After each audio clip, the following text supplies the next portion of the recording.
KGUN-9 News and AZ StarNet, this is iWeather.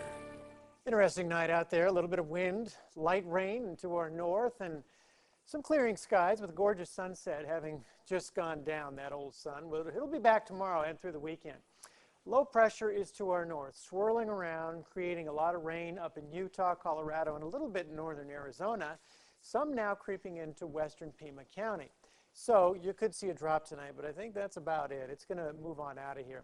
High pressure is still underneath this strong subtropical flow, and that flow is creating a good deal of showers to our north. The storm track, though, well west of us, and as long as that stays perched away from this little high that's pumping dry air into us, we won't see much rain at all, and I think it'll all clear us by tomorrow. And another front is on the heels of this system, and it's making its way through the west. It's been one after another, but thus far, it's not forecast to head into Tucson, so that means Halloween Monday looks okay for trick-or-treaters and parents out trying to grub candy and pawn it off on their kids. You know how that goes.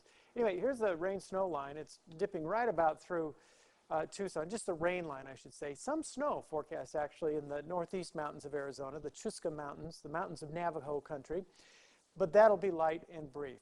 Our Halloween forecast then for Monday, along about 6 o'clock, low 70s, 60s as you get through the night, 7, 8 o'clock, and then it drops off. 50 should be reached by about 11 o'clock at night.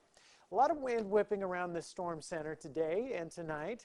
They're out of the southwest, west, maybe 15 to 28 miles per hour. Flares of that shooting through northern and eastern Pima County, where Tucson is, right about there, and we'll see those gusts up to 20, and then we see them recede, and then another good waft comes around. Looks like Santa Cruz County, Nogales, Sonoita, Patagonia.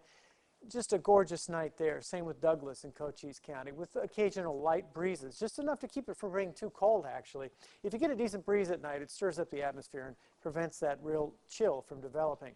63 in Dallas, a strong tropical storm out in the Caribbean. This is Florida, this is the Gulf of Mexico, this is the Yucatan Peninsula, and this is packing 65-mile-per-hour winds on a track just about like that to maybe head to Florida. They're not sure right now. High levels of dust. Pollen is still being thrown around, so sneezers, take heart. You've got a good excuse for it.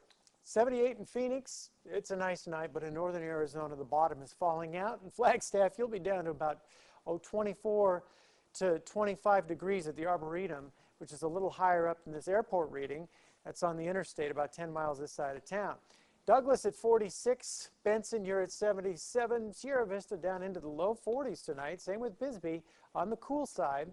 Oro Valley, you're in the upper 70s, and Oracle down to about 42. So it's nice, and it's crisp and higher elevations once you get above about 3,000 feet. Days are getting shorter. It's fall, and it's up to 84 by Tuesday, a pretty constant 7-day forecast. I'm Len Johnson, and that's your iWeather. From KGUN-9 News and AZ StarNet, this has been iWeather.